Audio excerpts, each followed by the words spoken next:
This stone was the key to unlocking a mystery thousands of years old. Cracking its code seemed impossible until one man devoted his entire life to deciphering its cryptic messages.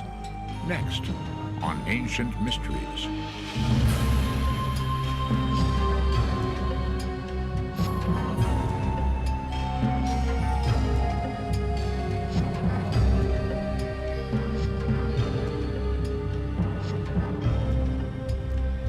The British Museum in London is filled with many remarkable antiquities from ancient Egypt. Among their treasures are 3,000-year-old mummies and colossal statues honoring great pharaohs. But there is one item that is more valuable than all the rest. At the entrance to their Egyptian collection is a large stone tablet, one that could be overlooked if not for its conspicuous and prominent position. It's known as the Rosetta Stone, one of the most important treasures of all time. What is the Rosetta Stone, and how did this seemingly insignificant rock forever change our belief in mankind's past? For 2,000 years, the history of ancient Egypt was buried in the sands of time. Travelers and scholars were aware of the existence of these mysterious people, but nothing was known about them. What kind of men built these gigantic pyramids the size of mountains? To what gods did they dedicate their enormous temples the size of cities? And why did they preserve their dead, burying with them treasures beyond belief? Visitors to this ancient world find strange picture writing everywhere. First called hieroglyphs by the Greeks, this mystical language fills the temples, monuments, and tombs. Walls abound with bizarre pictures of animals, human heads, and unknown shapes. Many surround paintings of Egyptians giving offerings to animal-headed gods. Even their dead were buried with this sacred script on their wrappings and coffins. What do these strange carvings say? Did the Egyptians possess black magic medicine and powerful weapons? Would they provide us with answers to the Bible's mysteries? What was needed was a clue, a key to unlock the mystery. Like the rediscovery of ancient Egypt, the finding of an unusual and puzzling tablet would be only the beginning. By the time of Christ, the ancient Egyptians were already legends of a distant past. Greek and Roman historians could only guess at what knowledge this once powerful civilization possessed. As the centuries passed and Europe had its Renaissance, ancient Egypt remained silent, waiting for its own rebirth. It took one of the most powerful men of all time to awaken Egypt from its sleep, a man whose leadership in battle was matched only by his passion for history. During the late 1700s, the French and British were fighting a war for world domination. In 1798, General Napoleon Bonaparte proposed leading the French army on a military invasion of Egypt. If the French could command this crossroads between Europe and Asia, they would control trade and become the most powerful country in the world. By this time, the 29-year-old Napoleon had become a legend in the French army. His victories over Austrian forces in Italy established France and himself as new powers to be reckoned with. Napoleon's sense of history and destiny led him to view Egypt as his next prize. On July 1st, 1798, Napoleon's army sailed into Egypt's port city of Alexandria. In addition to 38,000 soldiers, 167 of France's top scientists and scholars were on board. Rarely have military expeditions had academic interests as well. What was Napoleon's plan? Why was he fascinated with ancient Egypt? Like Alexander the Great, did Napoleon believe his destiny was to annex Egypt on his way towards conquering the world? The egocentric Napoleon viewed Egypt as more than just a cornerstone in his empire. He knew of its legends, its power, and its history. This was the land of the pharaohs. These kings were considered gods by their subjects. They ruled over the world's greatest civilization for 2,000 years. Napoleon was determined to learn their secrets. Like Julius Caesar, Napoleon believed he could win the hearts and minds of the Egyptians. Did he believe he was to be their next pharaoh? As a member of the French Institute of Egyptology, Napoleon personally selected the academics who formed his expeditionary force. While the French army swept up the Nile, crushing all opposition, the scholars immediately began their work setting up an institute in Cairo. This became the headquarters for Napoleon's academic expedition. They scattered across Egypt, exploring tombs, climbing monuments, studying, sketching, and painting everything in sight. The wealth of information was unbelievable. Napoleon demanded to be constantly informed. If any answers to their mysteries were uncovered, he wanted to know immediately. While Napoleon's men were busy annexing both Egypt's land and antiquities, England would not stand idly by. Within weeks, the British Navy attacked the French, destroying their ships and laying a 2-year-long siege on Napoleon's men. Napoleon himself eventually snuck past the blockade and back to France. His hopes for ruling the world were dashed. As the abandoned French army fought to stay alive, the scientists and scholars were giving birth to modern Egyptology. Racing against their inevitable removal by the British, they stepped up their efforts to copy and analyze as much as possible. The answers to these dormant mysteries had to be found. Ironically, it was neither a scientist nor a scholar, but a soldier who made the most important discovery of all. In mid-July 1799, as the long siege wore on, the French continued bolstering their defenses. Situated along the Nile as it enters the Mediterranean Sea is a town called Rosetta.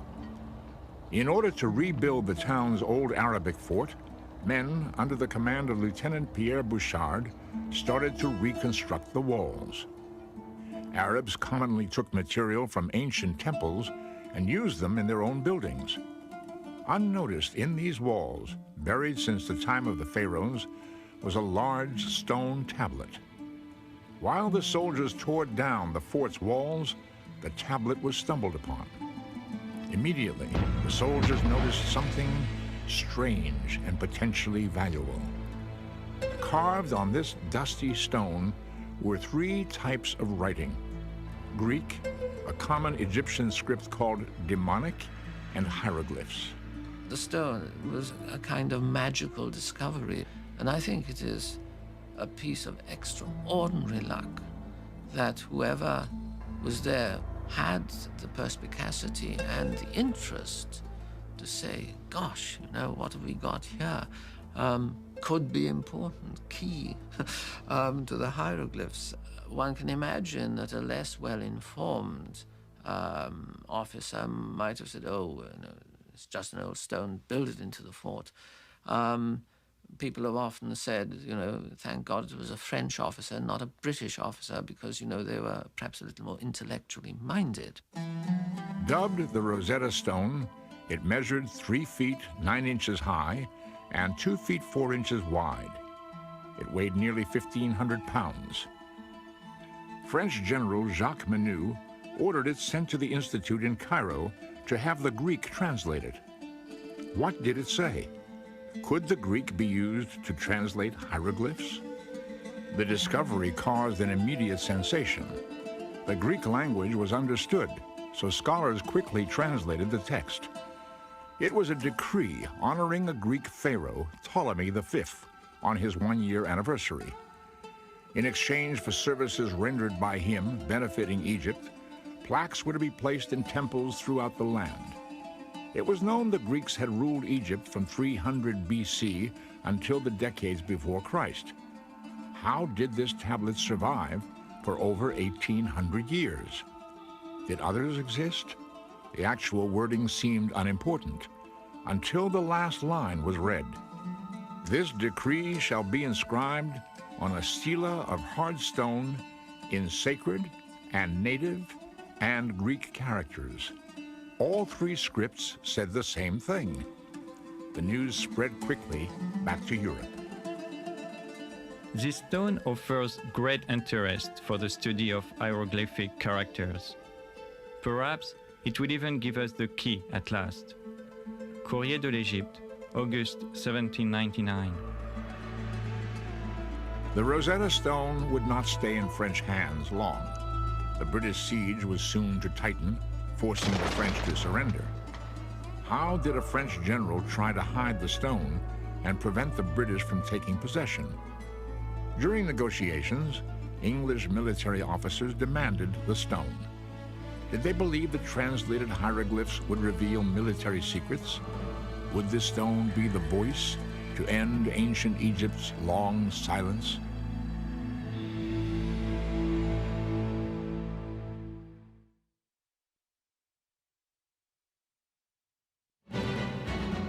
Napoleon's 2-year military campaign in Egypt was a complete disaster.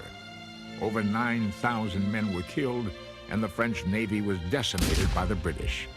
Those who remained were now trapped in Egypt, isolated by a British naval siege along the Mediterranean coast. However, both scientifically and culturally, the Egyptian expedition was of great and long-lasting importance. This was the birth of modern archaeology, man's search for his own past, and with the discovery of the Rosetta Stone, it seemed as if the great secrets of Egypt would be finally revealed. The door was now poised to be opened onto this long, silent land of magic and mystery. The looming deciphering of the hieroglyphs was keenly watched by both the French and English military. French officers in Egypt knew firsthand the power and glory of the ancient Egyptians. The indisputable evidence was before their eyes. The pyramids and temples were obviously built by a great and advanced civilization. If the Rosetta Stone could be used to translate their language, might Egypt's former glory be resurrected and become that of France? How quickly could the French decipher the stone and thus read the hieroglyphs? Would the code be cracked before the British forced their surrender? Under military orders, scholars at the Institute raced to complete the deciphering. The Rosetta Stone had 3 texts written on it, each in a different script.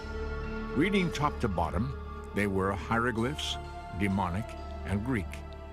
The Greek section told of the tablet having the same information written in all 3. While Greek was easily understood, several obstacles stood in the way of using it to translate the 2 Egyptian scripts.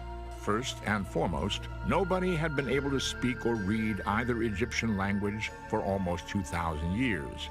The French had no idea as to what any of the Egyptian symbols or words meant. Were the signs phonetic, like an alphabet, or were they pictorial, like Chinese character writing?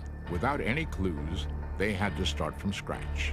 A second hurdle was that the stone was broken at the top and sides. The hieroglyphic section at the top was the most damaged.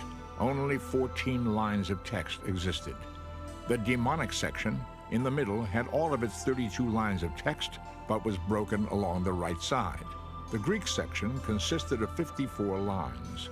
The frustrated French had no way of knowing which words or lines of text matched up with which Greek words. As it turned out, time was not on their side. In August 1801, 2 years after the discovery of the Rosetta Stone, the English ended their siege, attacking and forcing the French to surrender Egypt. As part of the withdrawal agreement, French military officers were allowed to keep all their personal possessions, but the Institute in Cairo had to hand over all of their discoveries. The academics were furious. What right did the British military officers have to abscond with the legacy of the past? Egypt belonged to mankind. What would become of these priceless treasures? When the British got the French to surrender at Alexandria, the Rosetta Stone was already famous, although I think it was more famous in France than it was in Britain. But it was certainly regarded as one of the spoils of war, and it was regarded as one of the fruits of the British victory. The French were distinctly reluctant to let the stone out of their hands and hid it away, trying to pretend they hadn't got it. You are taking from us our collections, our drawings, our copies of hieroglyphs. But who will give you the key to all that? Without us, this material is a dead language that neither you nor your scientists can understand. Sooner than permit this vandalous spoliation, we will destroy our property. We will scatter it amid the sands and throw it into the sea. If it is celebrity you are aiming for, very well. You can count on the long memory of history. You too will have burnt a library in Alexandria. Member of the French Institute in Cairo, 1801. General Jacques Menu, now in command after Napoleon's flight back to France, attempted to keep the Rosetta Stone in French hands. After failing in an attempt to smuggle the stone out of Egypt by ship, Menu had it wrapped in cloth and hidden among his private possessions. If confronted, Menu would claim it was his personal property and thus exempt from forfeiture.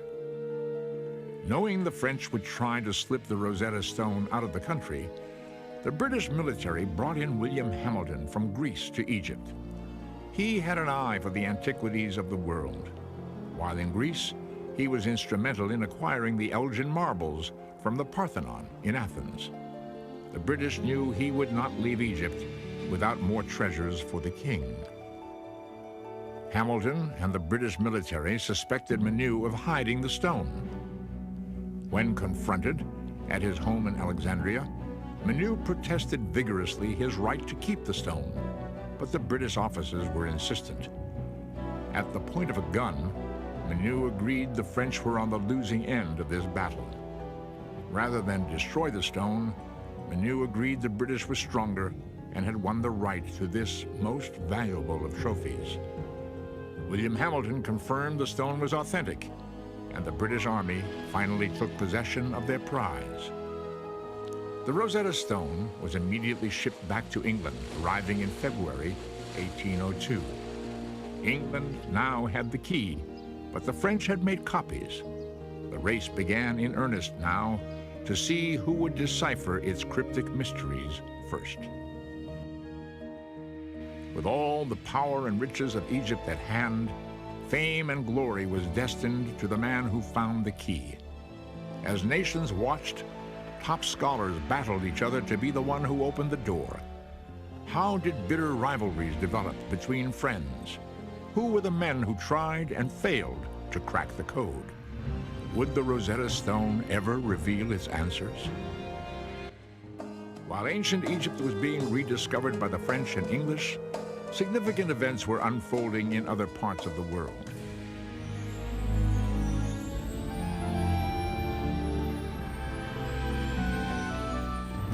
The United States of America doubled its size by signing the Louisiana Purchase in 1803. Captains Lewis and Clark would soon lead a 2-year expedition across this uncharted land. Thomas Elgin captured the public's imagination when he arranged to take sculptures from the Parthenon in Greece and have them shipped to England. And in China, after nearly 4,000 years of rule, the dynastic era was nearing its end. The Manchu dynasty would be its last. At the beginning of the 1800s, reports from newly explored parts of the world amazed the European and American public. No discovery was too incredible. Anything seemed possible.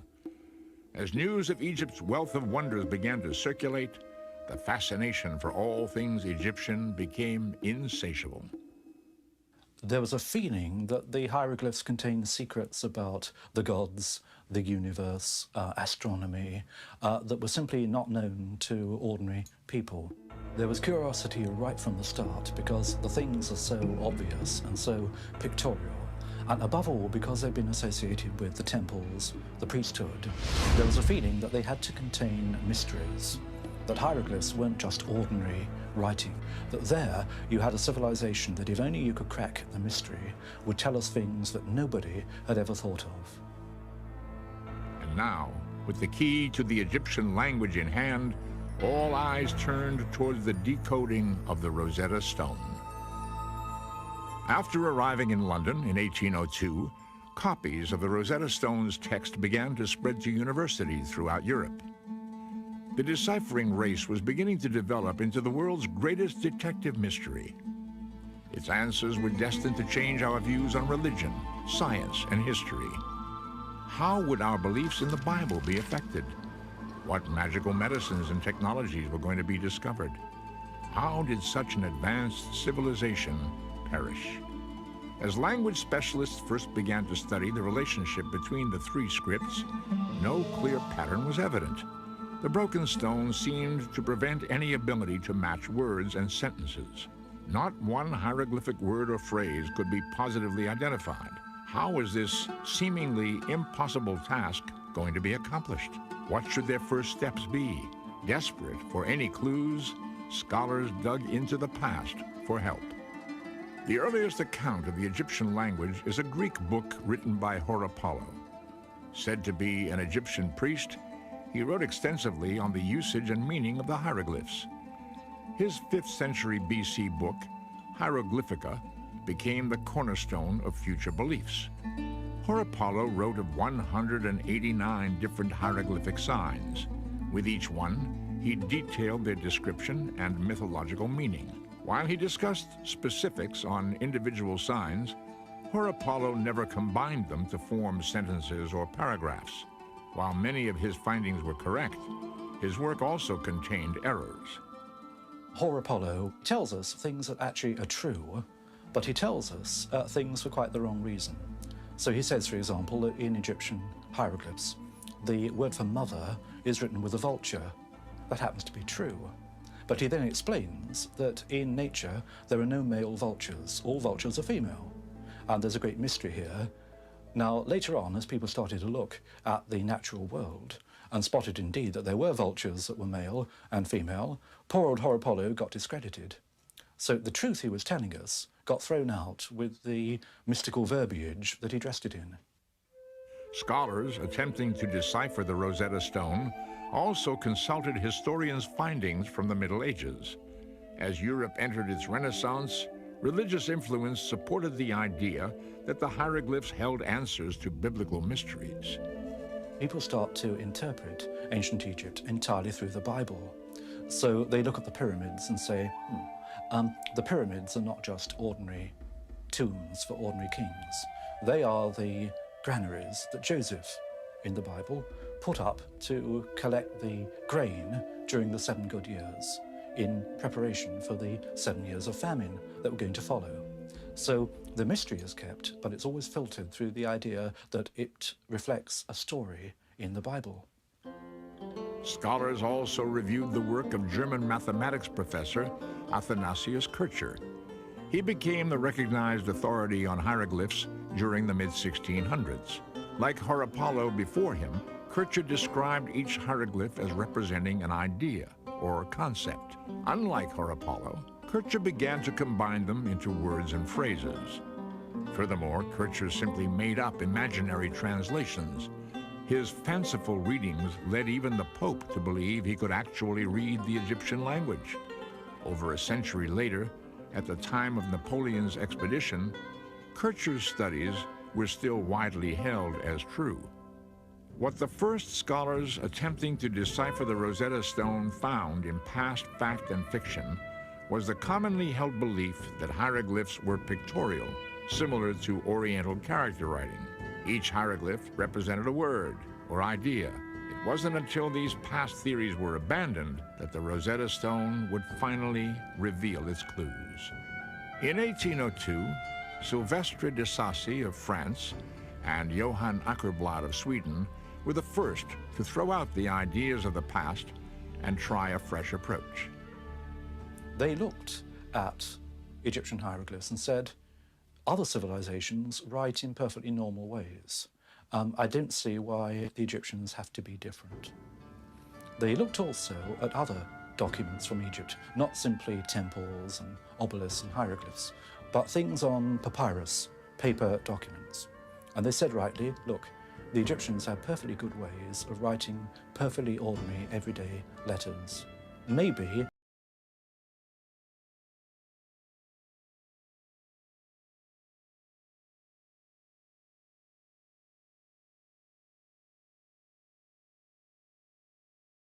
words, including the pronouns he or his, and the word Greek. They then searched the demonic text for words which repeated in roughly the same locations. They verified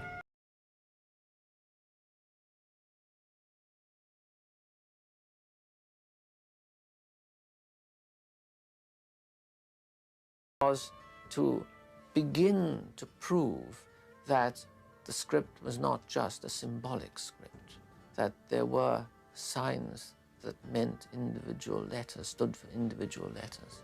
You no longer looked at it as something esoteric and full of hidden meaning.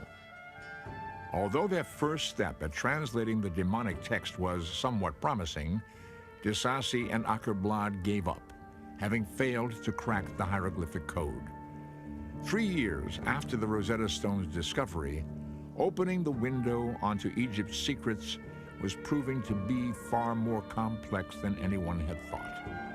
The greatest minds of Europe were beginning to think the mysteries of Egypt would stay hidden forever.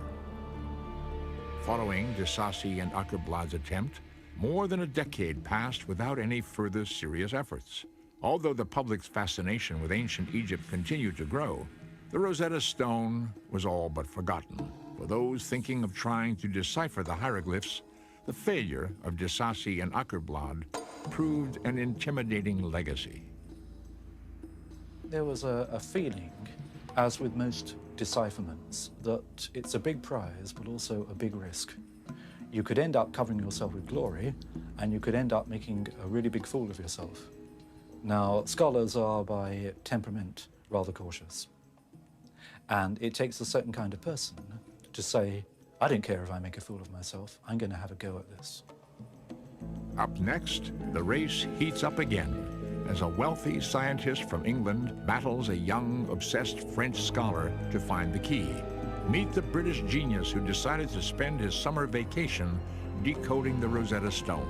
How did he become the first to read the hieroglyphs?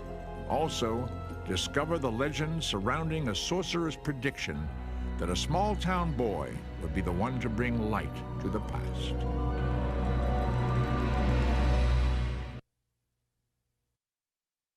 Although more tombs and temples filled with hieroglyphs were being discovered, no one seemed capable of reading ancient Egypt's secrets. This magical language seemed destined to stay buried forever. As the 15th anniversary of the discovery of the Rosetta Stone came and went, no further progress had been made on its deciphering. Although past failures at cracking its riddle seemed to prevent any future serious efforts, two men would soon step forward, each one claiming they were the first to turn the key.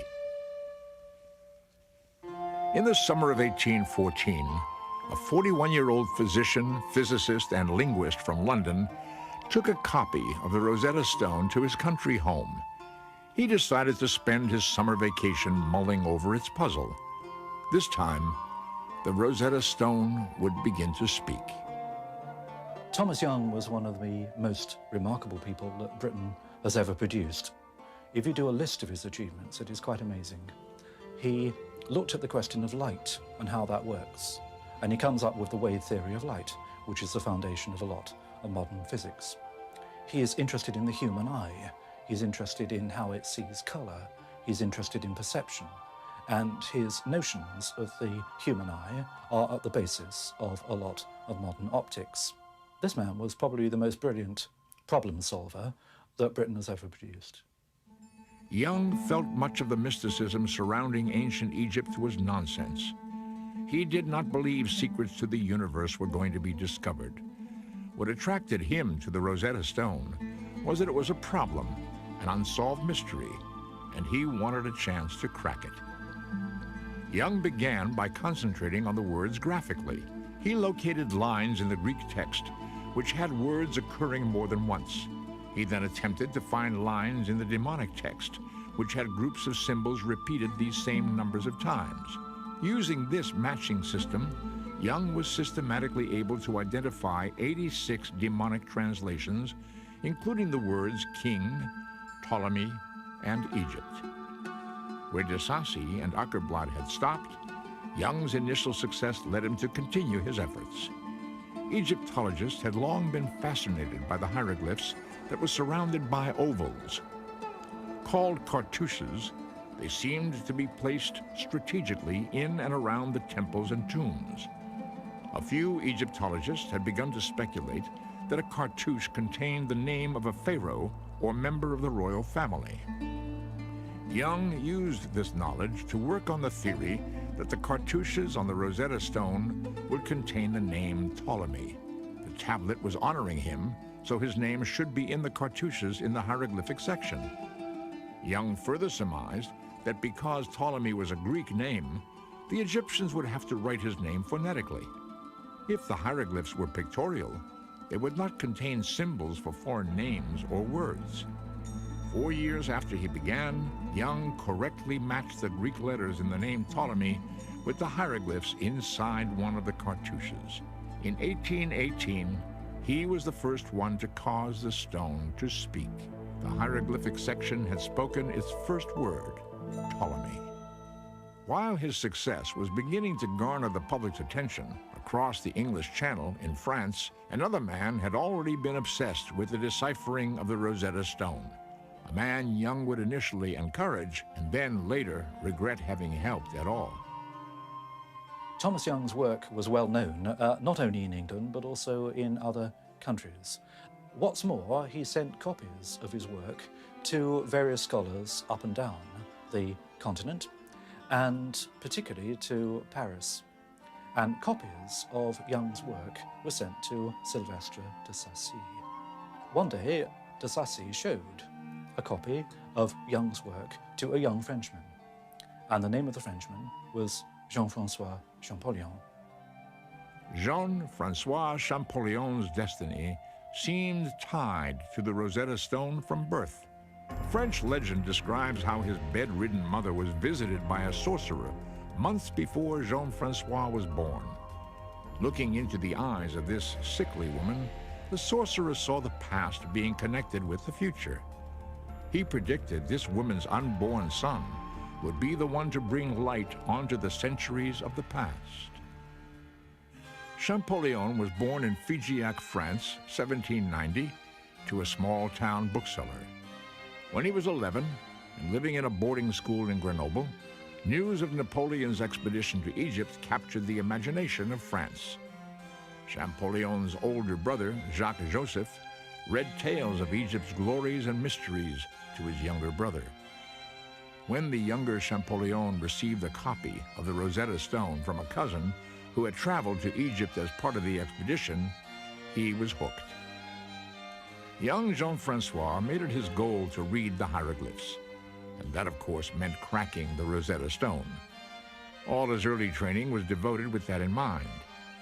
He soon paid little attention to his other studies. Languages were his all-consuming obsession.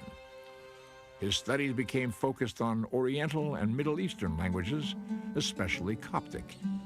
Coptic had been a language spoken by Christians in Egypt and written in Greek. When he was about 14, Champollion was working far too hard, not on his schoolwork, but on Egyptian hieroglyphics. And he had what nowadays I think would be called a minor nervous breakdown. And he was sent off to recover. And he wrote a letter back to his elder brother saying, "It's so boring here, send me a Chinese grammar." That was the kind of obsessive personality that Champollion was. Champollion's early studies focused on the deciphering of the demonic language and its relation to Coptic. He had previously believed that hieroglyphs were symbolic, that they were mysterious and could not be deciphered in an ordinary way. But at about the same time as Young, Champollion began to sense the same links between the Greek names and the hieroglyphic cartouches. When reports of Thomas Young's work reached him, Champollion realized in a flash they were correct. Champollion would take Young's work and propel it forward. After obtaining an inscription of the known cartouche of Cleopatra from the Temple of Philae, Champollion recognized that if Ptolemy and Cleopatra have common letters, their hieroglyphs should have similar signs as well. When Champollion lined up their hieroglyphic names, the signs for P, L, and O lined up. Champollion had proven Young's theory that foreign names were spelled phonetically in the hieroglyphic language. The door was now open, and Champollion was about to walk through. Champollion realized that Young was right, that you could show that hieroglyphs could write the names of the Greek rulers of Egypt. But that was one thing. It may be that that was simply a way used in later times to write foreign names. The question was whether hieroglyphs went back in the same way into earlier periods. Champollion took a look at a copy of an inscription from the great temple of Karnak. This inscription had a king's name repeating itself many times. The king's name was written with 3 signs. At the top was a sun disk. Champollion knew from Coptic that the name of the sun in ancient Egyptian was pronounced Ra. At the bottom was a letter that Thomas Young had identified, the letter S. It was written twice. What he now had was the name of a king that began with Ra and ended with S. The middle sign was a tricky one. It had not been deciphered by Young or anyone else, but Champollion traced that sign in the Rosetta Stone. It occurred several times.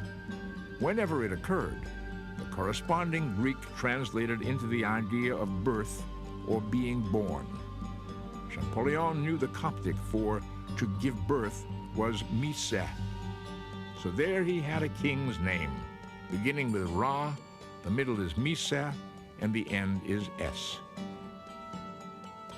And Champollion knew the ancient names of the kings of Egypt, and he knew that there had been a famous king on the throne of Egypt called Ramesses. And suddenly, he realized he was looking at the key to the whole thing.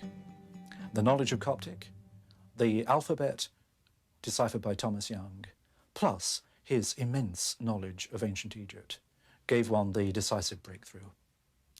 And at this point, he comes out with, "Je tiens l'affaire, I've got it." Young's reaction to Champollion's efforts were mixed.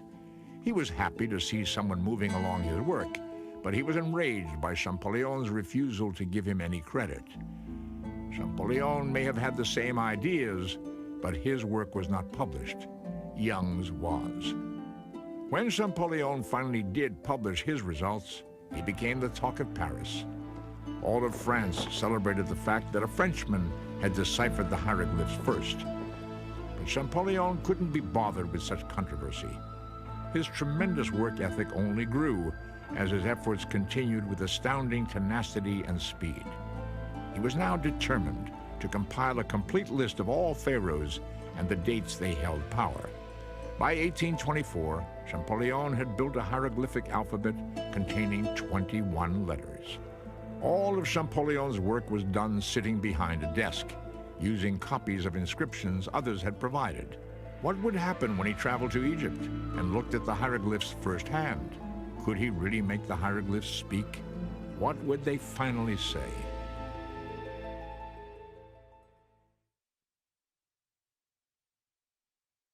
The door was beginning to open into Egypt's past.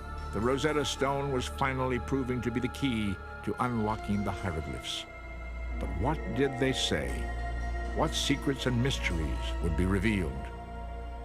The announcement of Jean-François Champollion's discovery brought him much acclaim in France. The French Academy had previously considered him a crazy obsessive, working away in his room and getting nowhere. But now, suddenly, he was a national hero. The French government asked Champollion to arrange the purchase of British Egyptologist Henry Salt's extensive collection. After its incorporation into the Louvre Museum in 1827, Champollion was appointed the museum's first curator of Egyptian antiquities. However, Champollion had more in his mind than building a museum's inventory. He wanted to travel to Egypt. In 1828, with help from the Museum of Turin in Italy, Champollion organized an expedition to travel up the Nile River. This was the largest scientific effort to Egypt since Napoleon. It was his first exposure, and an absolute stunning exposure to the monuments of Egypt. And of course, he ran around them like a wild thing, identifying cartouches. This was one thing that was obsessing them at the time, trying to establish the dates of monuments and the order of kings, because they had no true framework for Egyptian history that they could base on the evidence from the monuments. Champollyon's trip proved beyond a doubt his methods were accurate. He was able to read the ancient Egyptians' language off the temple walls themselves. His efforts in translating the hieroglyphs are credited with single-handedly creating the science of Egyptology. Egypt was no longer the land of silence. It was now speaking to us from the past. The names of pharaohs such as Ramesses and Tutmosis were legendary, but now their faces could be identified. We now knew when they ruled and in which temples they prayed. Upon returning to Paris, Champollion continued his work. He now had enough material to write the definitive history of Egypt. Unfortunately, he would never get the chance. On March 4th, 1832, Jean-Francois Champollion died. Champollion never had any doubts about his own ability and about his own achievement. And although he died at the age of 42, towards the end of his life, it was realized what he had done. And the French, quite rightly, created a professorship of Egyptology for him, the first anywhere in the world. So he died knowing that his achievement had been recognized. A lot of Champollion's work was left after his death, and the elder brother collected it, published it as a memorial to the genius in the family. Where Champollion had focused on the pharaonic history of Egypt, others began to use his tools to study the demonic and hieroglyphic languages. The amount of written material on walls and on papyrus scrolls was tremendous. As the years went by, the social, political, economic history of the ancient Egyptians began to be understood. But it was the personal written records that surprised most people. We learned that by looking at the ancient Egyptians, we were looking at ourselves. Slowly, it became clear that the Egyptians were like the rest of us. They wrote letters to the bank manager. They wrote letters to the local tax official. They wrote letters to each other about various normal aspects of normal lives. They had literature, just like ours, not very different. The Rosetta Stone brought back to life the history of both ancient Egypt and of mankind itself. Although the Rosetta Stone has been deciphered now for more than 170 years, we're still only scratching the surface of what mysteries are buried. From the spectacular treasures found in the tomb of King Tutankhamun in 1922, to the uncovering of the tomb of the sons of Ramesses the Great in 1995, ancient Egypt is still providing new and amazing discoveries. The Rosetta Stone is a milestone between a period when all we knew about our own origins was in the Bible or in the writings of the Greeks and the Romans. After the Rosetta Stone, we start to look at ancient history speaking for itself. It starts to say, where have we come from? Where have the ideas come from? What are our roots? And the Rosetta Stone is a way of bringing us face to face with our own identity. And now,